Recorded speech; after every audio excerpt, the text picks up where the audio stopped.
Welcome back, everybody. Today I'm talking about capital gains exclusions on your primary residence should you sell it. This is a question I'm receiving on a daily basis thanks to the super hot real estate market at the moment. And the rule is actually pretty simple. As long as you have lived in that house for 2 of the last 5 years, you're going to qualify for this exclusion. Now, this doesn't mean you have to have owned it for 5 years. It just means you have to have lived in it for 2 out of the last 5.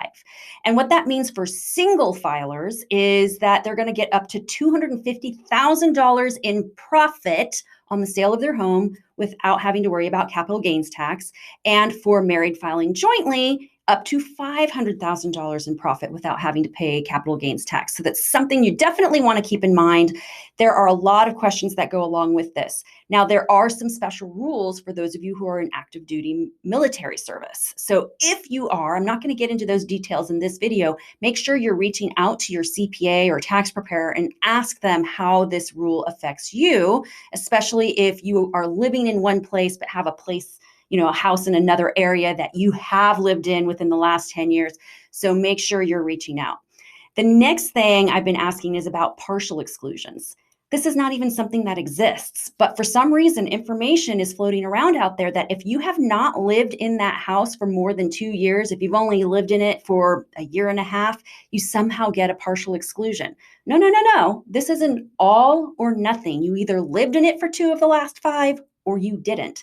If you didn't, the capital gains tax kicks in. So just be aware of that. That's happening more and more often, and there is confusion because people are selling their houses thanks to the really hot tax or the really hot real estate market right now. They can make some money on it. So be super, super careful about that.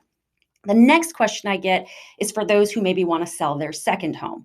The second home is not the primary residence. It's going to be subject to capital gains tax. So just know that you have to have lived in it and it cannot be your second home. Now, when I am working with clients, one of the things I generally recommend is that they sell their primary residence, qualify for that exclusion, move into the secondary residence and live there for a couple of years. You can take advantage of this exclusion every 2 years. And again, as long as you've lived in it for 2 of the last 5 years, you get the exclusion. Now, I know there may be a lot of questions on this, so if you have any, feel free to reach out. My contact information is always at the end of these videos.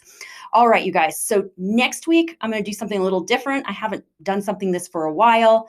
So I'm going to be talking about Pixel Financial Group and what makes us so great. So we'll see you then.